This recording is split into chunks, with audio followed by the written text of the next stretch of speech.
Би тэр нөгөө сургалтын хөтөлбөр буюу сургалтын байгууллага дээр та бүхний оролцоог нэмэгдүүлэх тухайд та нарын итгэх санаачлага бол амар чухал байна.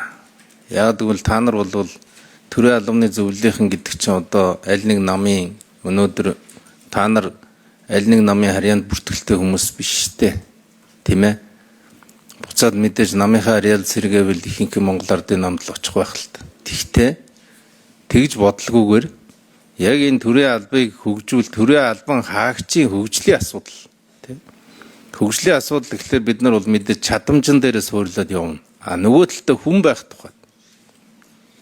Үйлчилгээний албанд ажилладаг хүмүүсийн тэр хүн байх тухай сургалтын хөтөлбөрүүд гэдэг зүйлийг онцгой хийхгүй болохоор тэнд чинь тийм хүний хохирол бий болоод байгаа.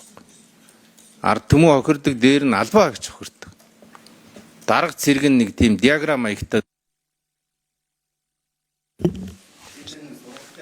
За, төдөө сүрэн дараах эндрийн микрофон хариулъя. За, сургалтын агуулга хөтөлбөрийг яагаад ингээ 2019 оны одоо өнөөдөр багтлагдсан хөтөлбөрийг шинжлэх гээд байгаа юм бэ гэхэд түрүүн хэлсэн. Бид нар 30 гаруй мянган төрийн албан хаагчдаас яг энэ сургалтын чиглэлээр нь асуулга авч үзсэн.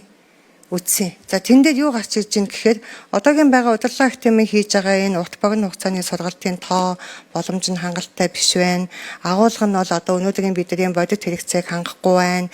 Ажлын байран дээрээ бид нэр илүүтэй суралцмаар байна.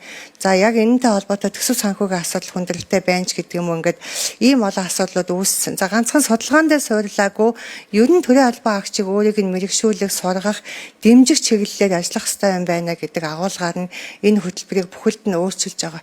Өөрчилнө гэдэг нь зөвхөн хууль хэрэгжүүл, хууль одоо чи заавал энийг сур гэдгээсээ илүүтэй хөтөлбөрийн маань одоогийн байдлаар төслийн бараг 40% нь soft skill-ийн чиглэлийн сургалтын агуулгууд явж байна.